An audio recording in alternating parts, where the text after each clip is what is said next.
Konnichiwa. It is a great honor for me to be invited to address you at this World Nuclear Victims Forum here in the city of Hiroshima. Regretfully, I cannot be with you in person, and I thank the organizers for allowing me to deliver my speech through this video message instead.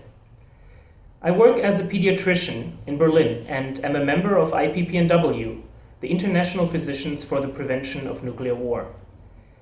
As doctors, we are concerned with the health of our patients, and we know that the gravest threat to health in the world today still comes from nuclear weapons. Weapons of mass destruction that could annihilate every major city on this planet, ending 200,000 years of human civilization in a heartbeat. For us, this is not just an abstract idea from some science fiction movie. We know that this threat exists, and it is very real, and it concerns us directly, as doctors and scientists, but also as human beings and as citizens of this planet. For more than 35 years, IPPNW has been engaged in the struggle to abolish nuclear weapons. We have lobbied governments, held discussions with high-ranking militaries, organized large public demonstrations, published scientific articles, and educated the public about the humanitarian effects of nuclear weapons. For reaching out across the Iron Curtain during the Cold War, and for convincing Gorbachev and Reagan to sit down and negotiate nuclear arms reduction treaties, IPPNW was awarded the Nobel Peace Prize in 1985, an honor that accompanies us until today as a moral obligation and compels us to continue our important work, abolishing these horrible nuclear weapons, these weapons of mass destruction. This is why we founded ICAN, the International Campaign to Abolish Nuclear Weapons, which Tilman Ruff has introduced to you, and which might just pose the best chance for serious progress in nuclear abolition that we've had for the past 25 years. Perhaps the last good chance we have. You're all aware of the escalations in the South Chinese Sea, the military standoff between India and Pakistan in Kashmir, and the renewed confrontation between NATO and Russian forces here in Europe over the issue of Ukraine, and the volatile situation in the Middle East where 5 nuclear weapon states, Russia, Israel, the US, the UK and France, are now directly involved in the bloody civil war in Syria. The call for nuclear abolition has never been more urgent. We also know that it is not possible to address the threat of nuclear weapons without also talking about the industry behind them. Companies making millions of dollars with these weapons of mass destruction, who exert pressure on politicians and the military to generate more orders for newer, more modern nuclear weapons. Even as we speak, nuclear arsenals in Russia, the US, and all over Europe are being made more powerful, more deadly, and more usable. But we're not just talking about the weapons manufacturers. The heart of the problem lies with the nuclear industry. This industry has, with massive government support, created a vast nuclear infrastructure. From uranium mines, fissile material is brought through a complex transportation network to processing and enrichment facilities, where it is packaged into fuel rods for civil nuclear industry and into warheads for military use, only to end up as nuclear waste and as a burden for generations to come. There are no adequate or acceptable solutions for managing the enormous quantities of radioactive waste, which need to be safely deposited and guarded for hundreds of thousands of years. Not in Japan, not in Germany, nowhere on this planet. In most nuclear weapon states, the institutions behind the civil and the military nuclear industry are virtually identical. The reason is simple. The creation and the development of military nuclear programs required nuclear reactors, where uranium could be processed into plutonium.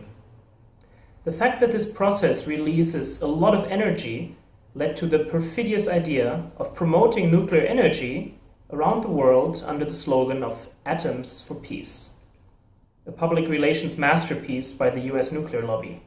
Even here in Hiroshima, the campaign Atoms for Peace was presented in order to start a Japanese nuclear industry as early as the 1950s. The message to the Japanese public back then?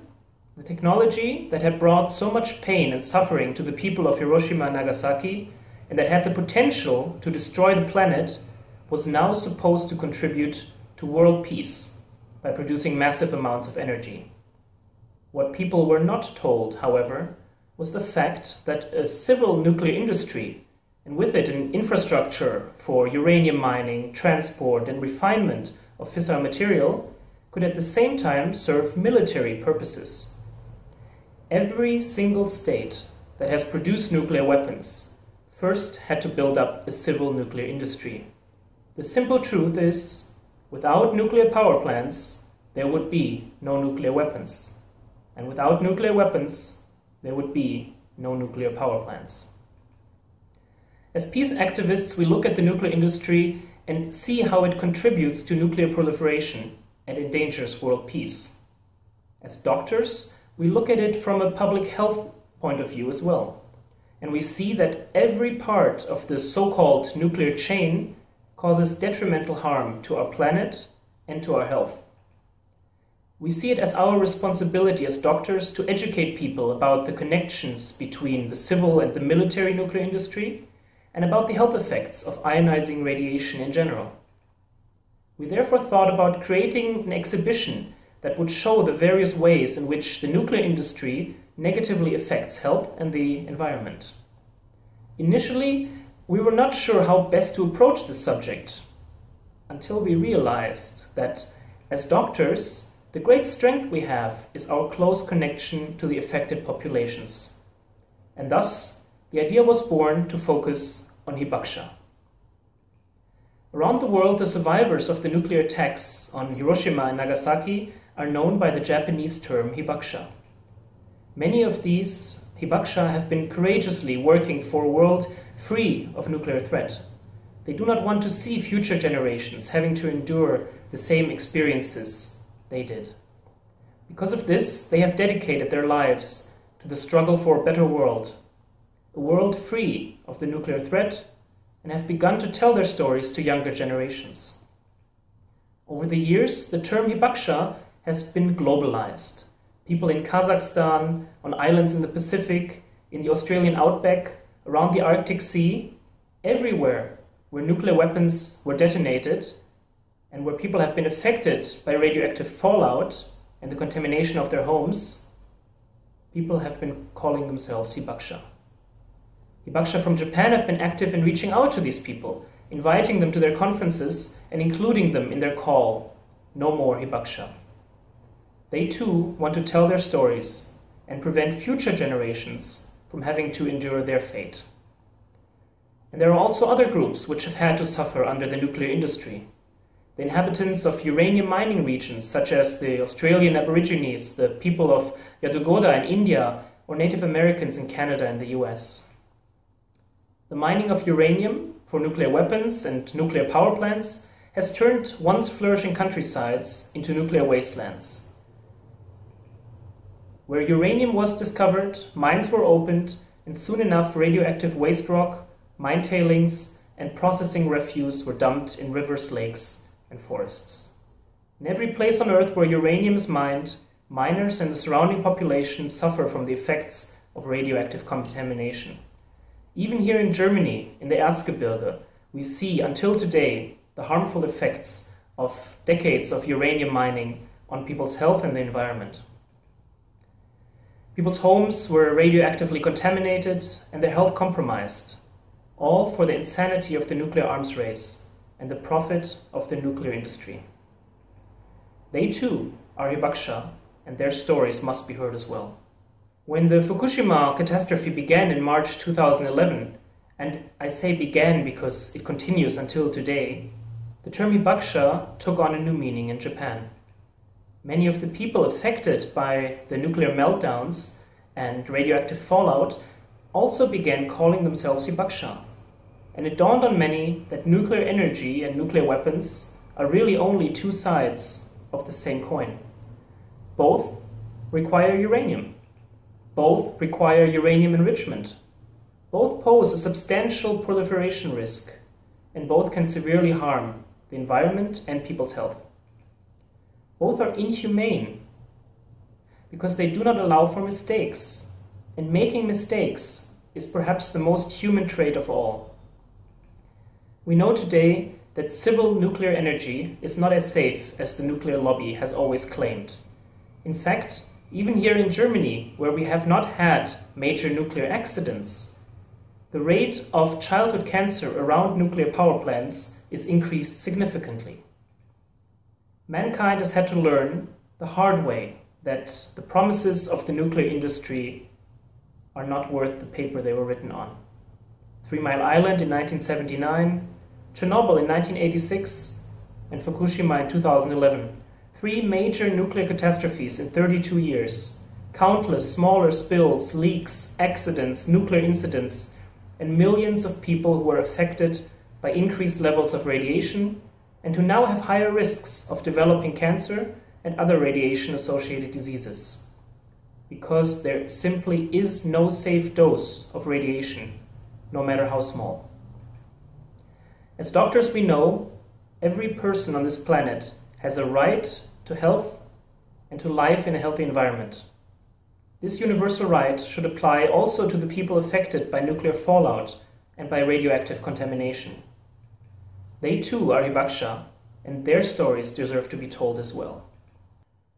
So it was soon clear that this exhibition, which you can visit here during this conference, could only have one name: Hibakusha Worldwide. The exhibition consists of 50 case studies of places around the world where the nuclear industry harmed the environment and public health.